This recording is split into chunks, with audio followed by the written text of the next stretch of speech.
Riding atop U.S.-built military vehicles, Taliban fighters showcased the spoils of war during a January parade through the Afghan city of Khost. Armored personnel carriers and Humvees were just part of the arsenal that the Taliban seized from U.S.-backed Afghan government forces amid the militants' takeover of Afghanistan in August. Now, the newly equipped Taliban wants to turn its insurgent forces into a modern standing army.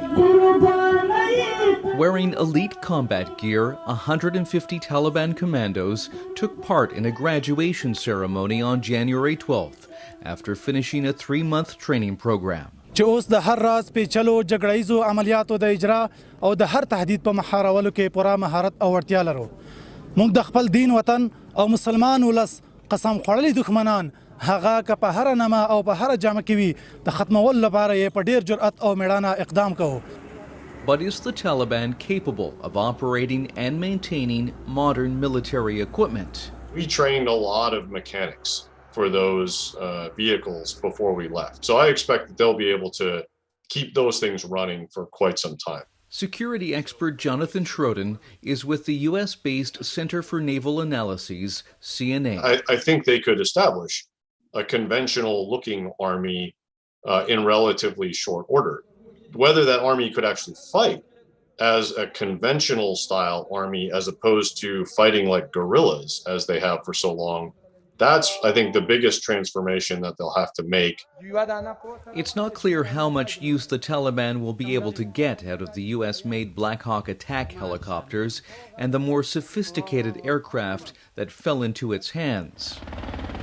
But Taliban pilots have been able to keep Russian-made Mi-17 helicopters in the air, says Schroden. The U.S. trained quite a few mechanics for those as well, so they probably have either cajoled or coerced some amount of those individuals to continue to work on these.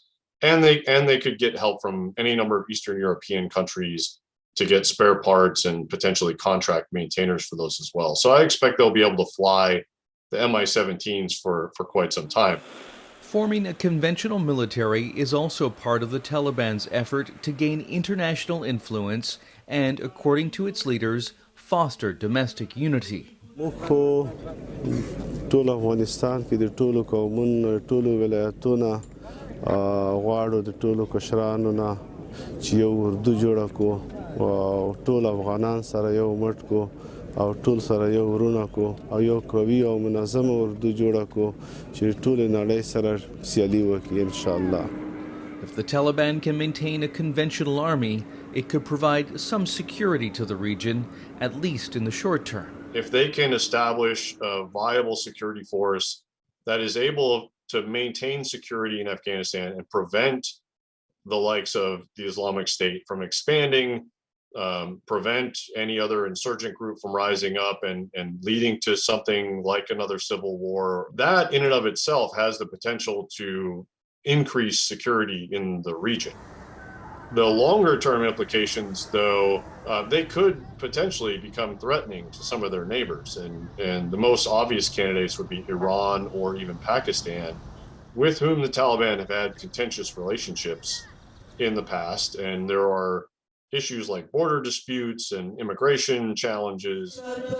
Back at the Taliban Commando graduation ceremony, some soldiers said Afghanistan's neighbors shouldn't be overly concerned. موږ له نړیوالو خصوصا له ګاونډیو هیوادونو سره د متقابل احترام پر بنسټ اړیکې غواړو او له دوی مو همدا تمه ده چې زموږ په داخلي چارو کې لاسوهنه ونه کړي که نه هر عمل عکس العمل لري. موږ نړیوالو ته اطمینان ورکوو چې هیڅوک به زموږ خاوره ستاسو پر ضد ونه کاروي. نړیوال دې بې ځایه تبلیغات او تشویشونه نه کوي. Even if the Taliban struggles to maintain an army and fly its aircraft, Schroden says it could still cash in on its new military equipment to generate much-needed revenue by selling individual pieces to the highest bidder abroad.